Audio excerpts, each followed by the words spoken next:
c'est Amandine du Studio Girly. Si je vous retrouve aujourd'hui dans cette première partie de vidéo, c'est pour vous présenter le tutoriel coiffure du défi numéro 4. Comme vous le savez, sur Instagram, nous avons lancé un défi par semaine. Pour l'année 2022, 52 défis. Vous m'avez aussi beaucoup demandé mes indispensables pour ce qui est des produits que j'utilise et du matériel que j'utilise. Je n'ai pas eu le temps de vous faire une vidéo complète, mais si coiffer votre fille vous intéresse et que si vous êtes prête à faire mes défis chaque semaine, il faut investir dans ce peigne. Donc ce peigne est un peigne-queue, il sert à faire toutes les séparations sur cheveux humides ou secs. Vous aurez beaucoup plus de facilité qu'avec un peigne classique. Très franchement, c'est un tout petit investissement, mais vous allez en avoir besoin toutes les semaines, puisque toutes les semaines, vous allez réaliser mes défis coiffure. Allez, je vous laisse avec le tuto. J'ai été cool avec vous. Le défi numéro 3 était quand même assez compliqué, assez technique et assez long. Donc là, on part sur une coiffure beaucoup plus simple, mais avec son petit effet tout de même. Cette coiffure-là peut être réalisée sur cheveux secs ou sur cheveux humides. Si votre fille a les cheveux fins et plein de petits cheveux à cause des repousses, préférez cheveux humides. Si votre fille a les cheveux longs et classiques, préférez les cheveux secs. Première étape de ce tuto, séparer la chevelure avec une raie centrale bien droite et bien au milieu. Pour vous aider, il faut la faire partir du centre du front jusqu'au milieu de la nuque. Ensuite, on crée deux séparations perpendiculaires à celle-ci du sommet de la tête jusqu'à derrière l'oreille. Nous allons commencer par utiliser la séparation de devant à laquelle nous allons venir mettre un élastique. Donc il va falloir faire une couette assez lisse et bien au milieu. Alors jusqu'ici, normalement, pas de problème. Maintenant, on continue. On va venir créer une seconde couette. Il est très important de la faire assez basse. Donc on prend bien le temps de tout lisser les cheveux et on va faire une couette en nuque. Donc on ne la fait pas en haut, pas au milieu, on la fait vraiment le plus basse possible. C'est très important pour la suite de la coiffure.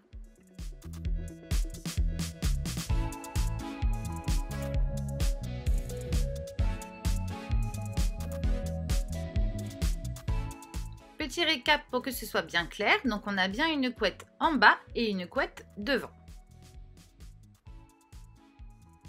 Étape suivante, on va simplement venir réaliser une tresse à 3 brins classique. Donc si votre fille a les cheveux fins avec pas mal de repousses, réhumidifiez si jamais vous n'avez pas fait le shampoing, sinon vous pouvez mettre un petit peu de sérum.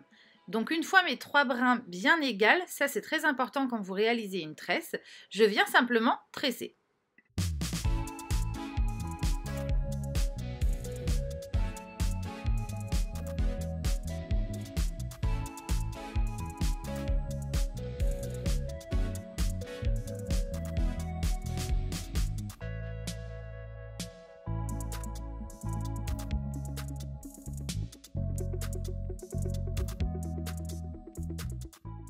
Il faut mesurer un petit peu la longueur de la tresse et quand tu arrives à la hauteur de la couette, tu viens simplement remettre un élastique par-dessus.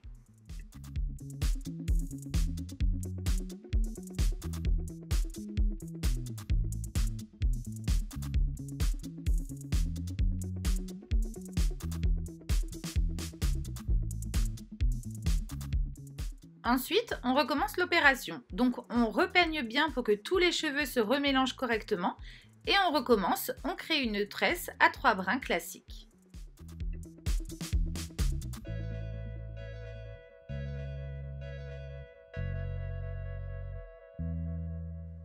Même si c'est plutôt simple à faire, qu'il n'y a pas de difficulté particulière, prenez bien le temps de lisser chaque brin et de les mettre au fur et à mesure correctement.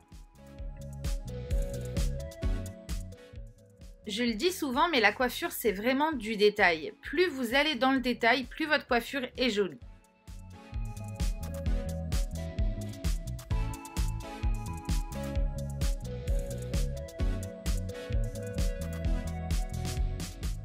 Voilà le rendu que tu devrais avoir.